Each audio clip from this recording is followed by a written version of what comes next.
Good morning everyone. Last class में हम लोगों ने बात किया था कि आपका रेसिप्रोकेटिंग पंप जो होता है वो कैसे ऑपरेट करता है और उसको ऑपरेट करने के लिए कितना पावर रिक्वायर्ड है उसका कैलकुलेशन करा था। और देन नेक्स्ट उसके बाद हमने बात किया था कि with the help of indicator diagram हम लोग वर्क कैलकुलेट कर सकते हैं या पावर कैलकुलेट कर सकते हैं। In the same line we have discussed about what ideal indicator diagram and actual indicator diagram। जो नेक्स्ट आज हम लोग डिस्कस करने जा रहे हैं वो है रेसिप्रोकेटिंग पंप में डिस्चार्ज जो होता है वो कैसा होता है। क्या यूनिफॉर्म डिस्चार्ज होता है या फिर डिस्चार्ज होता है वो वैरी करता है विद द क्रैंक एंगल। तो इसका आंसर बहुत ही सिंपल है। जैसा आपको पता है लास्ट क्लास में मैंने बताया था कि जब आपका piston to and fro motion करता है, मतलब अगर हम लोग देखें यहाँ पे तो ये आपका इनर डेड सेंटर है, ये आपका आउटर डेड सेंटर है। क्लियर। जब पिस्टन इनर डेड सेंटर पे होता है तो ये मैक्सिमम एक्सेलरेशन में होता है। एक्सेलरेशन हम लोगों ने देखा था 0 डिग्री पे मैक्सिमम होता है। देन जो मिड पॉइंट पे जब पहुँचता है इसका मतलब जब क्रैंक एंगल 90 डिग्री होता है, यानी यहाँ पे आपका ये कनेक्टिंग रॉड है, ये क्रैंक है और ये आपका क्रैंक का रोटेशन है। इनिशियली जब पिस्टन आपका इनर डेड सेंटर यहाँ पे होता है तो क्रैंक की पोजीशन ये होती है। जब पिस्टन मिड में पहुँचता है यहाँ पे तो क्रैंक रोटेट करते हुए यहाँ 90 डिग्री पहुँच जाता है। एंड जब पिस्टन आपका आउटर डेड सेंटर पहुँचता है तो क्रैंक रोटेट होकर यहाँ पर आ जाता है। मतलब एक स्ट्रोक में क्रैंक 180 डिग्री रोटेट करता है। क्लियर है इतनी बात। देन नेक्स्ट स्ट्रोक जिसमें आउटर डेड सेंटर से आपका पिस्टन इनर डेड सेंटर की तरफ जाता है, फिर से वो 180 डिग्री रोटेशन करता है, उसको हम लोग डिलीवरी स्ट्रोक बोलते हैं। इतनी बात क्लियर थी। लेकिन ड्यूरिंग दिस मोशन आपका पिस्टन जो है वो यूनिफॉर्म मोशन नहीं करता है, वो एक्सेलरेट या डी एक्सेलरेट करता रहता है विद द क्रैंक एंगल। तो ऑब्वियस है कि जो आपका वाटर है सिलेंडर के अंदर, आपका वाटर जो सिलेंडर के अंदर है वो पिस्टन के साथ अटैच्ड है। तो होगा क्या कि पिस्टन अगर एक्सेलरेट और डी एक्सेलरेट होगा तो आपका जो वाटर है सिलेंडर में एंड सब्सिक्वेंटली और जब वो पाइप में जाएगा तो वो भी क्या होगा, एक्सेलरेट और डी एक्सेलरेट करेगा। कैसे एक्सेलरेट और डी एक्सेलरेट करेगा? साइनसॉइडल, क्योंकि आपका एक्सेलरेशन और डी एक्सेलरेशन का फॉर्मूला जो है वो साइनसॉइडल है। यानी कि जब ये अगर हम सक्शन प्रोसेस की बात करें तो अगर सिंगल एक्टिंग सिलेंडर है, जैसा कि आपको यहाँ पे दिखा रखा है, ये कैसा सिंगल एक्टिंग सिलेंडर है, तो सिंगल एक्टिंग रेसिप्रोकेटिंग पंप के केस में सक्शन स्ट्रोक जब तक होता है, मतलब 0 से लेके 180 डिग्री, मतलब ये वाला रीजन, यहाँ पे आपका क्या है, डिस्चार्ज है और यहाँ पे आपका क्रैंक एंगल है। मतलब 0 से 180 के बीच में कोई डिस्चार्ज नहीं होगा, क्योंकि ड्यूरिंग दैट टाइम आपका केवल सक्शन स्ट्रोक हो रहा होता है। उसमें केवल वाटर जो है वो सम्प से सिलेंडर के अंदर आता है, यानी डिस्चार्ज उस समय नहीं होता है। डिस्चार्ज वाल्व तब तक आपका क्लोज्ड होता है। जब पिस्टन आपका आउटर डेड सेंटर से इनर डेड सेंटर की तरफ मूव करता है, उस प्रोसेस में आपका ये डिलीवरी वाल्व खुल जाता है, वाटर यहाँ से डिलीवर होकर डिजायर्ड लोकेशन में पहुँच जाता है। क्लियर। तो इसका मतलब 0 से 180 डिग्री तक का ये रीजन जो है, during this period of motion of the crank आपका कोई भी डिस्चार्ज परफॉर्म नहीं हो रहा होता है। Even if during the discharge process, चूँकि पिस्टन आपका एक्सेलरेट और डी एक्सेलरेट कर रहा होता है, वो भी साइनसॉइडल एक्सेलरेशन और डी एक्सेलरेशन है, तो आपका जो डिस्चार्ज का वेरिएशन होगा वो समथिंग लाइक दिस होगा, ऐसा होगा, साइनसॉइडली वेरी करेगा। जब पिस्टन आपका मिड में होगा तो उसके पास मैक्सिमम वेलोसिटी होती है, इस वजह से उस समय डिस्चार्ज भी आपका क्या होगा, मैक्सिमम होगा, जो कि यहाँ पे आपको दिख रहा है। क्लियर है इतनी बात? ओके। तो ये हो गया सिंगल एक्टिंग रेसिप्रोकेटिंग पंप के केस में। हम लोग ये कह सकते हैं कि डिस्चार्ज होता है नॉन यूनिफॉर्म है और ब्रेक हो रहा है for certain period of crank rotation, कोई डिस्चार्ज नहीं है। और जिस क्रैंक रोटेशन, जिस सर्टेन एंगल के लिए जिसमें क्रैंक रोटेट कर रहा है, जहाँ पर डिस्चार्ज हो रहा है, वो भी डिस्चार्ज जो है आपका यूनिफॉर्म नहीं है और वो वेरी कर रहा है। क्लियर है। लेकिन ऐसा किसी मशीन के लिए डिज़ायर्ड नहीं होता है कि आपको पाइप से पानी जो मिले वो रुक रुक के मिले, है ना। तो हम लोग उसको अवॉइड करते हैं। तो उसके लिए हम लोग के पास क्या ऑप्शन है कि अगर हम नेक्स्ट सिचुएशन देखें, इस डिस्चार्ज को हमें यूनिफॉर्म करना है, तो यूनिफॉर्म करने के लिए हम क्या कर सकते हैं, सेकंड के साथ देखो यहाँ पे हम डबल एक्टिंग सिलेंडर यूज़ कर सकते हैं, जैसा मैंने लास्ट क्लास में आपको बताया था, जब हम लोग उसका एक्सप्लेनेशन वाला पार्ट देख रहे थे पहले लेक्चर में। क्लियर है। तो अब इस केस में क्या होता है, जब पिस्टन इस पॉइंट से मतलब आईडीसी से ओडीसी मूव करता है तो इसके लिए तो सक्शन प्रोसेस हो रहा होता है, इस तरफ के लिए सक्शन प्रोसेस हो रहा होता है, लेकिन चूँकि पिस्टन इधर मूव कर रहा है तो ये वॉल्व खुल जाएगा आपका और यहाँ पे डिस्चार्ज हो रहा होगा, और ये भी डिस्चार्ज कैसा होगा, साइनसॉइडल होगा। इसका मतलब ये कह सकते हैं जब आपका क्रैंक 0 से 180 डिग्री मूव करेगा उस टाइम पे भी डिस्चार्ज हो रहा होगा थ्रू दिस पाइप। क्लियर। और जब क्रैंक ओडीसी से आईडीसी की तरफ मूव करेगा इस तरफ, तब भी ये डिस्चार्ज करेगा लेकिन थ्रू दिस पाइप, और ये जाके एक कॉमन पाइप से जुड़ जाता है। यानी डिस्चार्ज आपको हर एक एंगल ऑफ क्रैंक के लिए, हर क्रैंक एंगल के लिए आपको कुछ न कुछ डिस्चार्ज मिलेगा। उसको ऐसे दिखाते हैं, ये सक्शन वाले के लिए है यानी 0 से 180 डिग्री के लिए, और ये किसके लिए 180 से 360 डिग्री। मतलब यहाँ पे जो था कंटिन्यूअस डिस्चार्ज आपको मिलना शुरू हो गया। वहाँ पे डिस्चार्ज क्या था, डिसकंटिन्यूअस था। मतलब 180 डिग्री से लेके 0 से लेके 180 डिग्री के बीच में आपको डिस्चार्ज नहीं मिल रहा था। 180 से 360 के लिए डिस्चार्ज मिल रहा था लेकिन वो नॉन यूनिफॉर्म था। यहाँ पे क्या है, अभी भी 0 से लेके 180 और 180 से लेके 360 के बीच में जो डिस्चार्ज आपका नॉन यूनिफॉर्म है लेकिन डिसकंटिन्यूअस नहीं है। यानी हर एंगल के लिए, हर क्रैंक एंगल के लिए कुछ न कुछ डिस्चार्ज आपको मिल रहा होगा। क्लियर। तो नेक्स्ट ऑप्शन क्या है, लेकिन अभी भी क्या है, बहुत ही नॉन यूनिफॉर्म डिस्चार्ज है यहाँ पे। तो इसको और अगर यूनिफॉर्म बनाने की कोशिश करते हैं तो हमारे पास एक ऑप्शन है दूसरा। वो ऑप्शन क्या है कि हम लोग मल्टीपल सिलेंडर्स यूज करें। तो फॉर एग्जांपल मैंने यहाँ पर दिखा रखा है 2 सिलेंडर को सीरीज में हमने यूज कर रखा है, और फेज डिफरेंस कितने का ले रखा है हम लोगों ने, 180 डिग्री का फेज डिफरेंस ले रखा है। 180 डिग्री फेज डिफरेंस का मतलब समझते हो कि जब ये 0 से 180 डिग्री मूव करेगा तो पहले में डिस्चार्ज मिलेगा और दूसरे में क्या मिलेगा, सक्शन मिलेगा। यानी कहने का मतलब ये है कि 180 डिग्री फेज डिफरेंस मतलब कि ये सिंगल एक्टिंग रेसिप्रोकेटिंग पंप है, ये भी सिंगल एक्टिंग रेसिप्रोकेटिंग पंप है, लेकिन they are added in series. तो पहले जो आपको ये वाला पोर्शन डिस्चार्ज नहीं मिल रहा था अब ये मिलने लगेगा। एक की वजह से ये मिलेगा और दूसरे की वजह से ये मिलेगा, लेकिन अभी भी ये किसकी तरफ बिहेव कर रहा है, डबल एक्टिंग रेसिप्रोकेटिंग पंप की तरफ बिहेव कर रहा है अगर हम डिस्चार्ज के रिस्पेक्ट में बात करें। क्योंकि आप देख सकते हो इस ग्राफ और इस ग्राफ में कोई डिफरेंस नहीं है, तो क्या कोई फ़ायदा नहीं है। 2 सिलेंडर अगर सीरीज़ में आप यूज़ करते हो तो आपको यूनिफॉर्मिटी ऑफ डिस्चार्ज के रिस्पेक्ट में कोई बेनिफिट नहीं होना है, ठीक है। लेकिन जैसे ही आप 3 सिलेंडर्स यूज करते हो 120 डिग्री फेज डिफरेंस पे, तो वहाँ पे आपको डिस्चार्ज के रेट में यानी डिस्चार्ज की यूनिफॉर्मिटी में ड्रास्टिक चेंज दिखेगा। जरा उसको समझने की कोशिश करते हैं, वो बहुत इंपॉर्टेंट है। उसको समझने के लिए हम लोग इस डायग्राम पे आते हैं। यहाँ पे आप देख सकते हो कि 3 सिलेंडर्स हैं। कितने सिलेंडर्स हैं, एक सिलेंडर ये है फर्स्ट, ये है सेकेंड, ये है थर्ड। तीनों सिंगल एक्टिंग रेसिप्रोकेटिंग पंप्स हैं, ठीक है। लेकिन इनके बीच में फेज डिफरेंस कितने का है, ये 120, 120, 120 का फेज डिफरेंस है। तो अगर हम पहले के लिए बात करें तो इसका सक्शन स्ट्रोक कहाँ से कहाँ होगा, मान लेते हैं 0 से 180 डिग्री। तो ड्यूरिंग दैट टाइम ये डिस्चार्ज नहीं प्रोड्यूस करेगा। डिस्चार्ज कब प्रोड्यूस करेगा, वो प्रोड्यूस करेगा 180 से लेके 360 के बीच में, मतलब ये वाला डिस्चार्ज, ये जो दिख रहा है आपको, ये फॉर सिलेंडर नंबर 1 के लिए डिस्चार्ज है। क्लियर। सिलेंडर नंबर 2 ये 180 डिग्री फेज डिफरेंस पे है। मान लेते हैं कि 120 डिग्री फेज डिफरेंस पे है, तो मान लेते हैं 120 डिग्री ये लैग कर रहा है। तो ये कहाँ से स्टार्ट करेगा, 180 में से 120 सब्सट्रैक्ट करोगे, दैट विल बी 60 डिग्री। यानी इसका जो डिस्चार्ज होगा वो 60 डिग्री से होगा, मतलब ऐसे होगा। ये डिस्चार्ज इसका हो गया। फिर इसके पहले वाला का डिस्चार्ज कितना हो जाएगा, 60 में से 120 सब्सट्रैक्ट कर दोगे तो आपको मिल जाएगा 300। क्लियर। तो यहाँ पे आपको 300 से डिस्चार्ज मिलना शुरू करेगा, और 300 कहाँ तक आएगा, 120 तक आएगा। क्लियर। 60 इधर और 120 इधर, मतलब 180 डिग्री। क्लियर है इतनी बात। इससे बेनिफिट क्या हुआ, आप देखो हो क्या रहा है, यहाँ से यहाँ तक डिस्चार्ज मिल रहा है हमको, ये पूरा डिस्चार्ज हमें मिल रहा है, ये पूरा डिस्चार्ज हमें मिल रहा है। क्लियर। इसको मैं थोड़ा सा इरेज करता हूँ, फिर से देखता हूँ।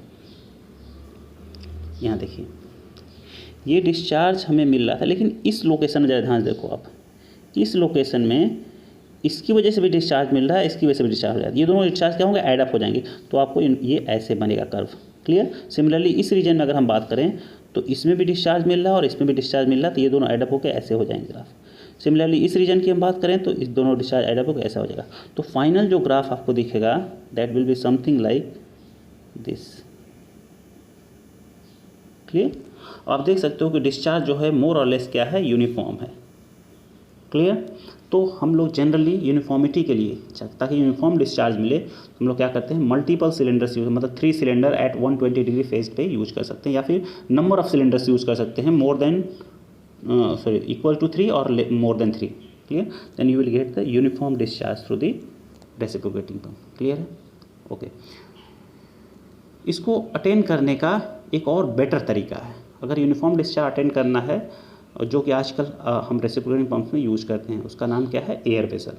एयर वेसल कैसे, अगर आप सिंगल एक्टिंग रेसिप्रोकेटिंग पंप भी यूज कर रहे हो तो उसमें भी आपका जो डिस्चार्ज होगा वो ज़्यादा इन्फॉर्म होगा compare to this one. Clear? देखते हैं कैसे काम करता है एयर वेसल। तो नेक्स्ट जो है आपका, मैंने यहाँ पे एक सिमेटिक बना रखा है एयर वेसल का, ये है आपका air vessel. Air vessel basically कुछ नहीं होता है, बहुत सिंपल सा अरेंजमेंट है केवल, लेकिन उसकी वर्किंग समझना जरूरी है। आप देख सकते हो कि जो ये आपका सक्शन पाइप है, ये आपका डिलीवरी पाइप है, जहाँ पे आपका ये डिलीवरी वाल्व लगा हुआ है, इसके जस्ट बाद, मतलब सिलेंडर से जस्ट सटा हुआ एक मैंने एक वेजल लगा दिया है, और सिमिलरली यहाँ पे सिलेंडर से जस्ट टच करते हुए हमने एक एयर वेजल लगा दिया है। एयर वेजल का मतलब क्या है, इसके अंदर वाटर फील्ड होता है ऑलरेडी, ऊपर से यहाँ पे प्रेशराइज्ड एयर फील्ड होता है, यहाँ पे भी क्या होता है, प्रेशराइज्ड एयर फील्ड होता है। अब ये कैसे ऑपरेट करता है, कैसे यूनिफॉर्मिटी, डिस्चार्ज की यूनिफॉर्मिटी को कैसे मेंटेन करता है, जरा उसको समझने की कोशिश करते हैं। क्लियर है? तो देखते हैं होगा क्या बेटा, कि अगर जब पिस्टन आपका, पहले हम लोग सक्शन को देखते हैं, या फिर पहले हम डिस्चार्ज को देख लेते हैं। डिस्चार्ज को समझना ज़्यादा आसान है, सक्शन को हम लोग बाद में देखते हैं। होगा क्या कि जब ये पिस्टन ओडीसी से, सॉरी,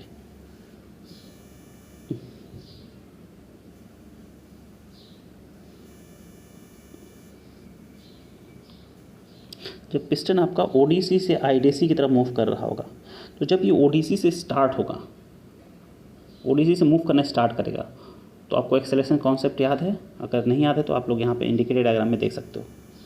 ओडीसी से स्टार्ट होने का मतलब यहाँ से, पॉइंट नंबर सी की बात कर रहे हैं हम लोग, किसकी बात कर रहे हैं, पॉइंट नंबर सी की बात कर रहे हैं, इस पॉइंट की।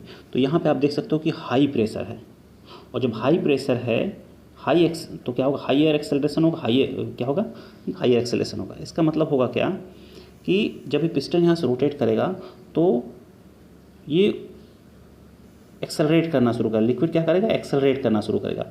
और चूँकि ये इनकम्प्रेसिबल लिक्विड है, तो जो प्रेशर यहाँ पे होगा, उसका कॉन्सेप्ट मैंने लास्ट क्लास में बताया था आपको, कि जो प्रेशर यहाँ पे क्रिएट होगा वही प्रेशर आपका यहाँ पे भी क्रिएट होगा। और जब यहाँ पे हाई प्रेशर क्रिएट होगा तो होगा क्या कि जो एक्स्ट्रा लिक्विड है वो कहाँ चला जाएगा, इस एयर वेजल के अंदर चला जाएगा। क्लियर? और यहाँ पे जो लिक्विड ट्रांसफ़र होगा वो यूनिफॉर्म ही रहेगा। क्लियर?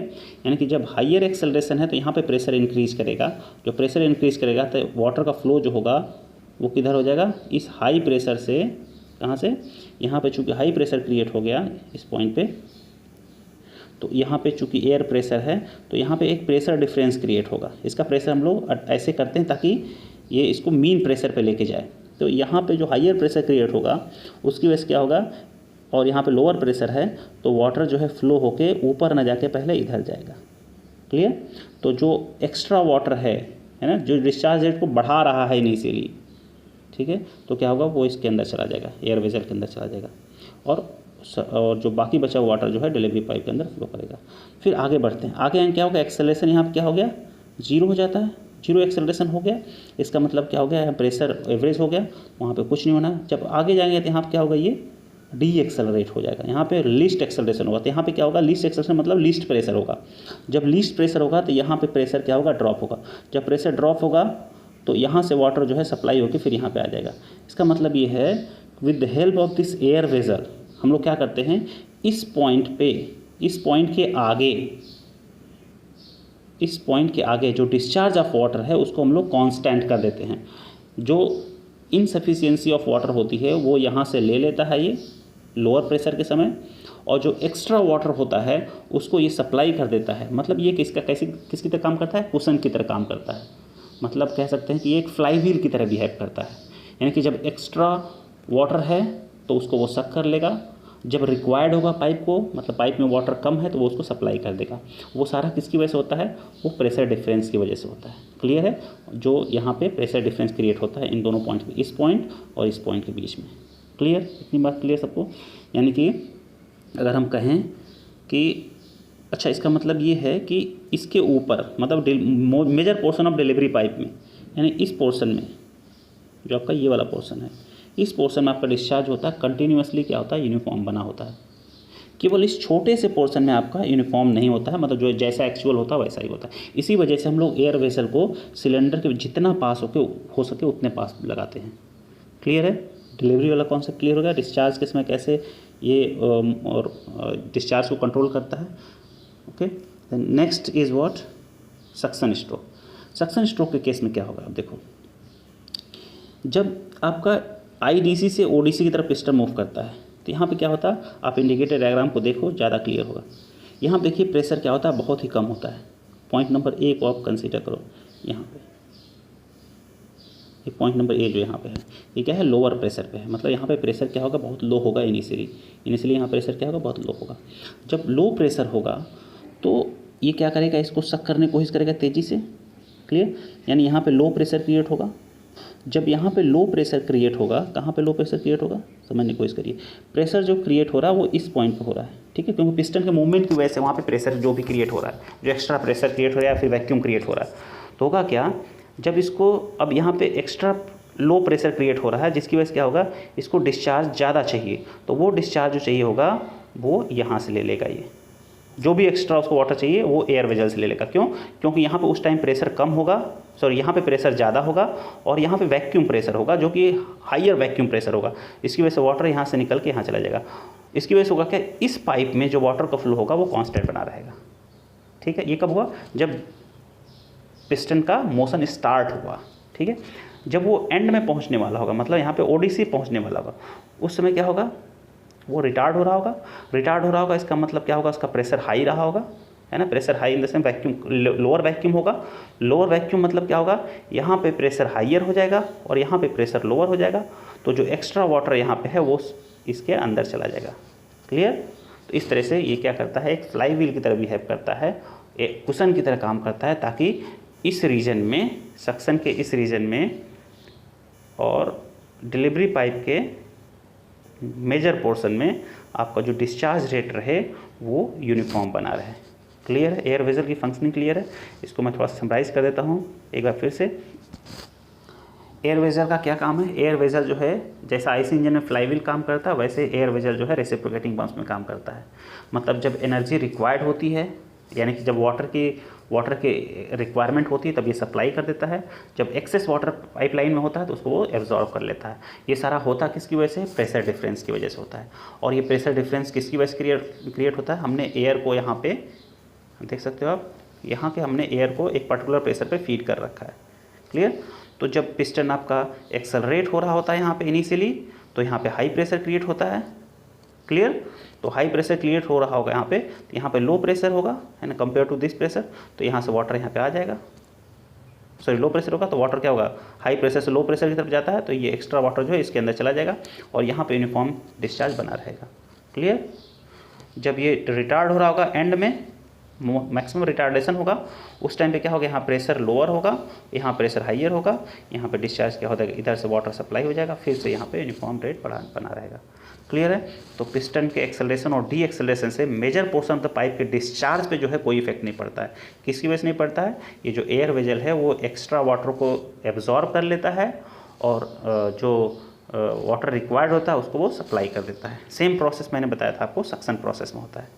जब सक्शन प्रोसेस स्टार्ट होता है तो यहाँ पे आपका क्या होता है? वैक्यूम होता है, वैक्यूम क्रिएट होता है। जब वैक्यूम क्रिएट होगा तो यहाँ पे लोअर प्रेशर फील होगा। जब लोअर प्रेशर फील होगा तो यहाँ से एक्स्ट्रा वाटर ये सप्लाई कर देगा। क्लियर? जब एंड में पहुँचेगा तो यहाँ पे पिस्टन रिटार्ड हो रहा होता है। जब रिटार्ड हो रहा होगा तो यहाँ पे प्रेशर क्या होगा? हाइयर होगा, यहाँ पे क्या होगा? लोअर होगा। तो वाटर क्या होगा? यहाँ पे इसको सप्लाई कर देगा। क्लियर है? तो ये है आपका working of air vessel. Clear? Thank you.